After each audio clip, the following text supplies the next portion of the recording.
Bismillahirrohmanirrohim. Assalamualaikum warahmatullahi wabarakatuh. Alhamdulillahirobbilalamin. Segala puji bagi Allah subhanahu wa ta'ala, yang menggenggam seluruh takdir, yang maha mengetahui apa yang terbaik bagi hambanya. Sholawat serta salam semoga tercurah kepada junjungan kita Nabi Muhammad, kepada keluarga, sahabat, dan kita semua yang berusaha mengikuti sunnah beliau hingga akhir zaman. Sahabat semua yang dirahmati Allah, malam ini, kita tenangkan hati dan diamkan sejenak pikiran kita. Bukan untuk tertawa, bukan untuk menghakimi, tapi untuk merenung. Karena di luar sana, ada manusia-manusia yang hidupnya tidak seberuntung kita. Ada yang tidurnya tanpa atap, makannya dengan sisa. Dan harapannya, seringkali hampir padam. Di video ini saya ingin bercerita tentang seorang pengamen, bukan cerita rekaan, tapi kisah tentang sabar yang dipaksa untuk kuat dan iman yang bertahan di tengah hujan ujian. Di sebuah sudut kampung, ketika orang-orang berlindung dari hujan, ada seorang gadis bernama April, yang justru duduk diam, membiarkan bajunya basah, membiarkan dingin menusuk tulang.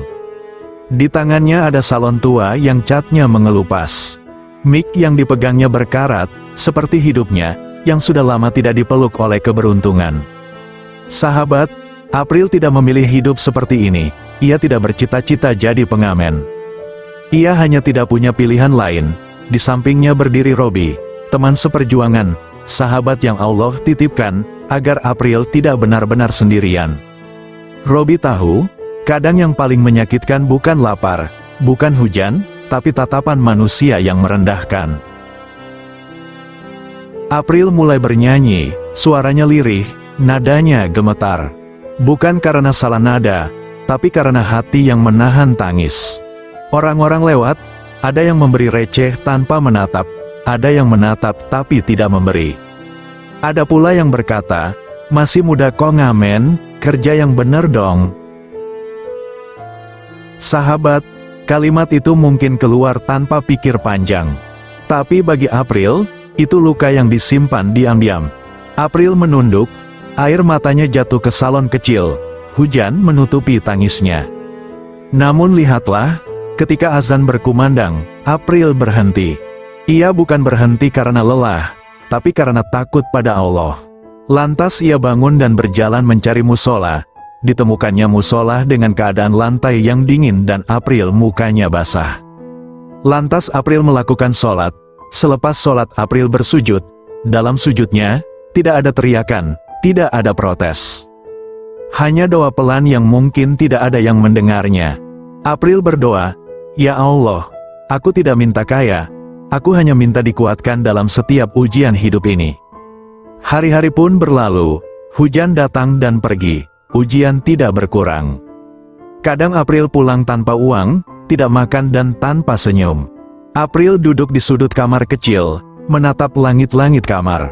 Saat menatap langit-langit ia bertanya dalam hati, "Ya Allah, apakah aku terlalu hina sampai doaku belum Engkau jawab?" Sahabat, di titik itulah iman diuji. April bisa saja berhenti sholat. Bisa saja marah pada Allah. Bisa saja memilih jalan yang salah. Tapi itu semua tidak menjadi pilihan. April justru makin memperpanjang sujudnya. Karena ia tahu, Allah tidak pernah menzalimi hambanya. Sampai suatu ketika, Allah menggerakkan hati seseorang. Bukan orang kaya dan bukan orang terkenal. Tapi hanya seseorang yang mau mendengar dengan hati. April bernyanyi, dan malam itu, bukan receh yang Allah berikan, tapi jalan takdir yang tidak disangka-sangka. Hari audisi DA7 tiba, April datang dengan baju sederhana yang harganya sangat murah. April tidak percaya diri. April merasa kecil. Namun saat April bernyanyi, Ruangan hening, juri terdiam. Karena di suaranya ada doa-doa yang tertahan, ada sujud yang tak terlihat, ada air mata yang Allah simpan. Ketika nama April dipanggil, April menangis, bukan karena senang, tapi karena ia sadar, Allah sedang menepati janjinya. Sahabat, jika hari ini hidupmu berat, jika doamu belum dijawab dan jika kamu merasa paling lelah, dengarlah ini, Allah tidak pernah tidur, Allah tidak pernah lupa.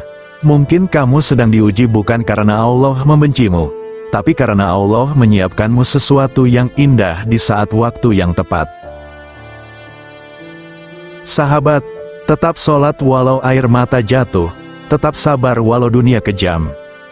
Tetap rendah hati walau nanti Allah angkat derajatmu. Karena ketika waktunya tiba, yang dulu kita tangisi, akan kita syukuri. Yang dulu menyakiti, akan menjadi saksi. Dan kelak, Allah akan berkata, "Hambaku, dulu kau sabar, sekarang aku akan muliakan kamu." Semoga kita semua masuk ke dalam jajaran orang-orang sabar yang akan Allah muliakan. Primbon Cirebon minta maaf jika dalam video ulasan ini ada salah-salah kata dan bahasa. Akhir kata Primbon Cirebon ucapkan terima kasih. Wassalamualaikum warahmatullahi wabarakatuh.